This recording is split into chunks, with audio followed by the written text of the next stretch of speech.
Well, it's been a very busy time in the world of politics. I suppose it always is here in South Africa. Let's get some of the insight now with Power to Truth host, Dr. JJ Tabane. Doctor, good to have you with us down in Cape Town, a beautiful Cape Town for us this morning. So your diagnosis of the debate around the State of the Nation address.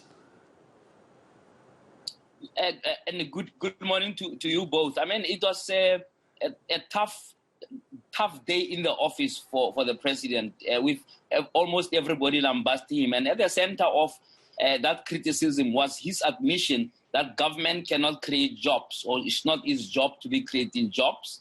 And of course we saw the mail and Gadim ending the week with, whose job is it to create jobs? So if it was not an issue, it wouldn't be so much in the lips of everybody to try and question why government is, in a sense, trying to shift responsibilities. Because in the past, government has been criticized for setting job targets, like ridiculous numbers like 5 million jobs, and then come back and give excuse of why it didn't happen. So this time, instead of him setting the target, he says, oh, it's not my job, let the private sector create the job. So I think, for me, that, in a sense, discolored, if you like, the State of the Nation address, even in the midst of something positive like the extension of the 350, which talks to the lower LSM, so rather the poor in this country. And of course, everybody also questioning why the president never fires anybody. The president ended the week with a press briefing, something very rare, doesn't usually do it, facing journalists and standing his ground about the fact that he has full confidence in the likes of Thulas Nxesi, Stella Ndabeni, Abrams, and so on, people who are known not to do much work, which didn't become too believable when you listen to that. So you guys gave Ndabeni Abrams a nice pass last week. She must still come and answer some hard questions about what on earth she does if the president can go and get someone else to cut the red tape. What on earth do you need somebody else to do that when you've got a full minister of small business whose job must be to cut red tape for small business? So that was one big issue last week. The second big issue, of course, the Malema Kill the Boer song coming into reviving all of the debates about whether or not you need struggle songs in this era or you don't. And of course, Malema standing his ground there about the fact that this is part of our heritage. So it's a big debate. It spilled into the weekend for discussion. So that's in reflection, but ahead, if you'd like me to proceed there to talk about this week, of course, the big thing being Ace Magashule's case today, it's getting a bit tiring.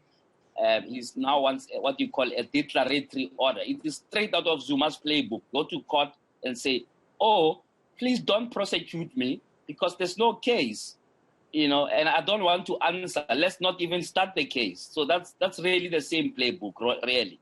Terribly boring.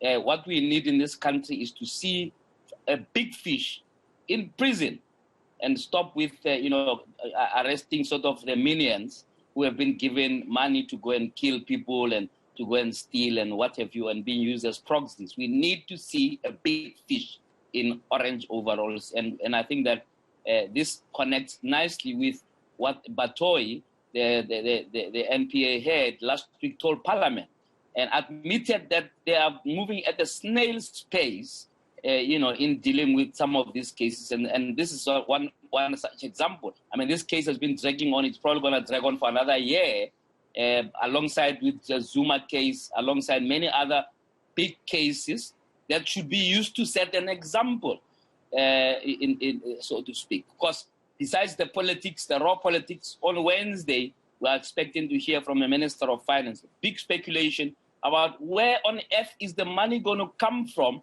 to do the things that the president pronounced in his SONA, amongst others, paying 350 rand again, for another year. Where is this money going to come from? In fact, Minister of Finance getting very irritated with questions about, but where is this money going to come from? And a lot of speculation in the press about the fact that you and I may have to pay more taxes. That won't be new, because you remember a couple of years ago, Minister of Finance, Dan Malusi Gaba, added 1% to our VAT, something that was inexplicable in the midst of so much money being wasted by parastatals, Yeah, by municipalities, and you and I are supposed to pay through our noses so that, these dreams that are often outlined in things like the SONA can be funded by someone. Yeah, and that's the budget speech coming up in a couple of days from now. It's the job of who to make the money and create the jobs, but the question is, where's the jobs going to come from to create the money? JJ, just before I let you go, you were saying now an easy pass last week. Quite right, one could argue that point, but we also don't have an hour like some esteemed doctors to climb into politicians. But having said that, it's fine. You had a dig. I'll have a dig as well. Very quickly, what is coming up on your show that people need to tune in for? Very quickly. Well, look, we set in the tone for receiving the budget on Wednesday. So we thought, let's talk to somebody who's been in the news on the last couple of months. Sipho Pichana.